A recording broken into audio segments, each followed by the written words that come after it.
to A Race Down Memory Lane, your go-to source for unbiased NASCAR news. We're your hosts, Lydia and Cassandra Johnson. Sorry. Very nice.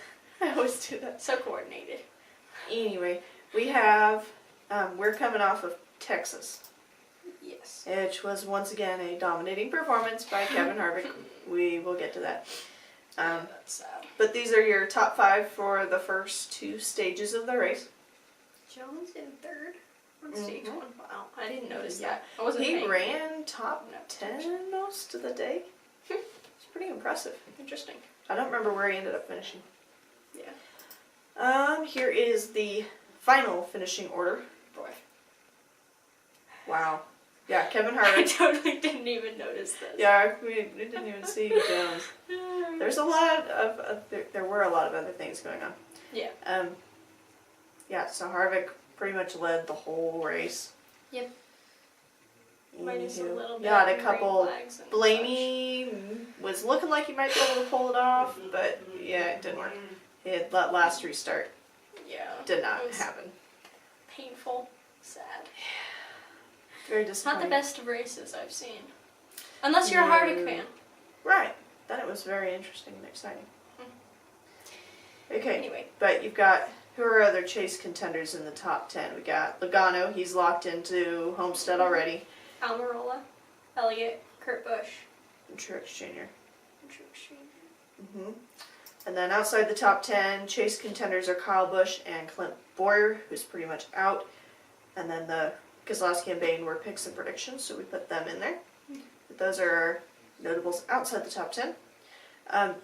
Hendrick Motorsports, with the exception of Bowman, ran top 15 most of the day. And then I think Johnson faded back toward the late teens.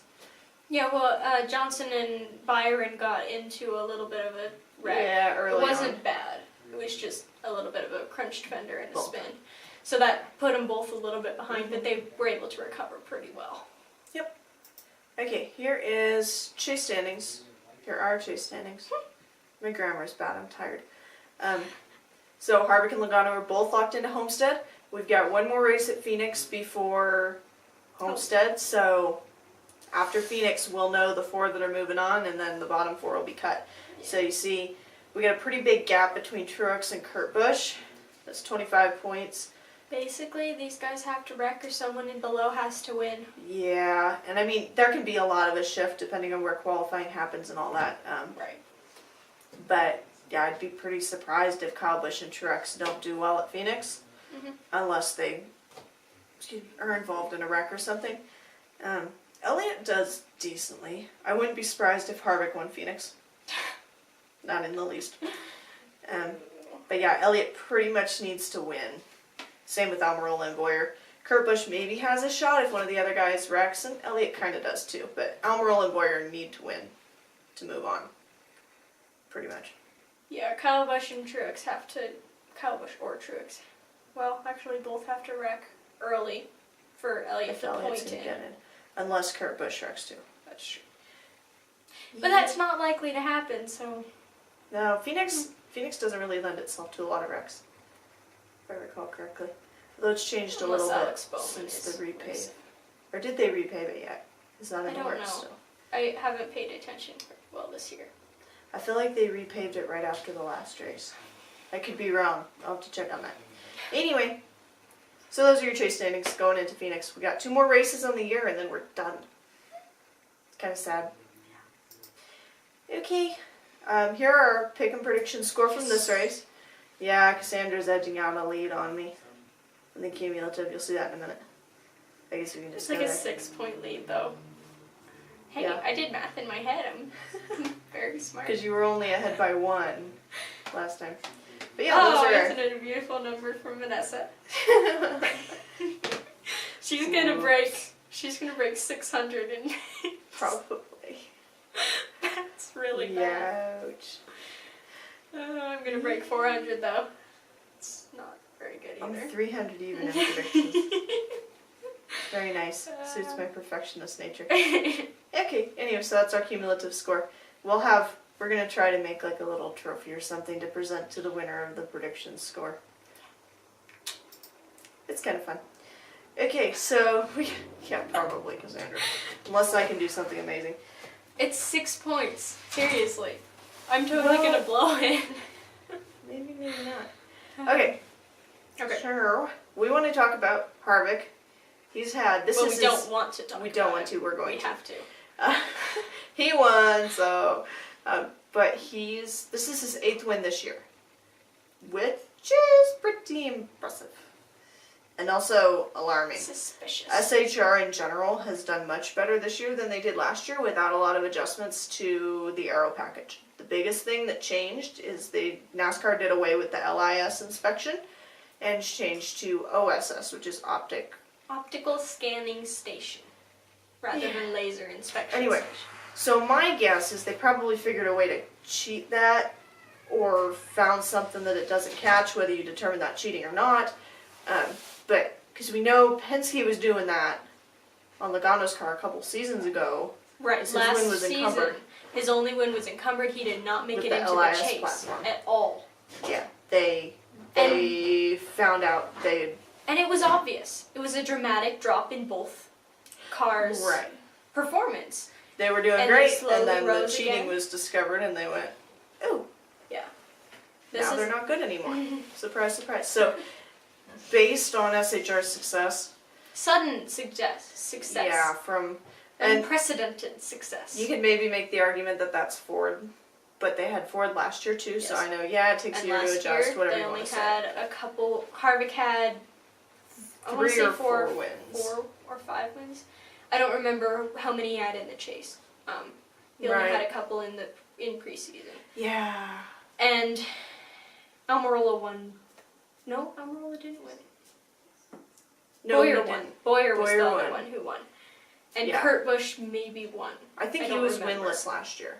But at any rate, yeah. Harvick already this year has already. I can't remember exactly. He's but doubled or he's basically close to doubled it. all of the SHR Yeah. from last year, and that's rather suspicious. Anyway, so we'll see if something comes out about that. I wouldn't be surprised to hear that SHR as a team has been skirting something. Also, a little tidbit. So Johnson had qualified 23rd, I believe, and he ended up starting the race from the rear of the field because of an error by NASCAR. Yes.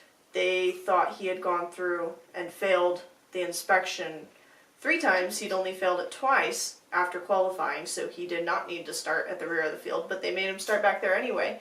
And then about lap 100, they said, "Oh yeah, sorry, that was our mistake." So clearly they're not going to do anything about it. I mean, what can you do at that point? Right. But It's not like you I'm don't know where points. curious what they're going to say about it and what they're going Probably to do nothing about more. it. They're Yeah. NASCAR is NASCAR. That was interesting. It's like, wait, what?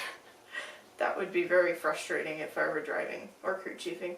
Yeah, so Chad Knaus and Jimmy Johnson knew it, and they argued their point, but NASCAR wouldn't listen until 100 laps into the race. Whoopsies. So, yeah, NASCAR didn't have a very strong night. Let's put it that way. So, no matter whether you view SHR as possibly cheating or not, their dominance is not good for NASCAR's ratings at all. Specifically Harvick's, because if you go and watch a race and Harvick wins every single one, it becomes not interesting anymore. There's no Right. competition at the You front. saw that in Xfinity. We saw maybe like 3 battles for the lead Right. up front. That wasn't very impressive. But Yeah. yeah, when the Cup drivers are going down and whipping up on the Kyle Xfinity Busch folks, specifically, he won, I want to say it was 9 or 10 races one year. at least. And ratings dropped, attendance dropped. It was bad for the sport, and so they had to They were regulate. thinking of canceling the series, and then they decided to. They had to. I don't think they were that dramatic yet. Well, there was talk about it in media anyway. Okay. So I don't know if NASCAR was thinking about it or not, but It was. But yeah, it just wasn't good. People weren't watching anymore. It's People not good didn't for want the to spend sport. the money to go to a race when they knew Kyle Busch was just going to win. So- yeah. So the same sort of thing we're starting to see with reactions to Harvick. And I think this is because of the aero package. They've been going down and down and down on the downforce. which we normally advocate. Right, but I think they went too far for competition. Yeah. I think it's great to see how the skill of the drivers is really enhanced. But the problem is, in NASCAR these days, there are only a handful of drivers who are really skilled enough to handle the low downforce. And you also So get they are- you also get teams with a lot better equipment that can handle Right. can fine tune the cars more for that aero package, whereas so there needs to be a happy point, not too much downforce, but not And too they little are either. coming back up on the downforce a little for next year, from what I've heard. I don't think The I know that testing that's been done. I don't think it's official yet, Yeah. but they're testing at higher downforce. So not a whole lot, which is good. So we'll see if maybe we get some better competition next year. I liked what they had last year. Last year you had a lot of little guys winning. You didn't really have a real dominant racer. Right. So It created a very interesting chase, that's for sure. it was pretty good. Yeah. So, anyway, I think that's about all we had to talk about. You have anything else? Nope. Okay. So that was the Texas race. We got one more race at Phoenix, and then we get a Homestead for the championship for the Cup Series. So, yeah, and then the end of the season until February, Daytona. Yeah. So, we will, we'll wrap up for now. We'll catch you before Phoenix, if all goes Maybe. well. That's the plan anyway. But this has been Post Texas, Race Down Memory Lane, your go-to source for unbiased NASCAR news.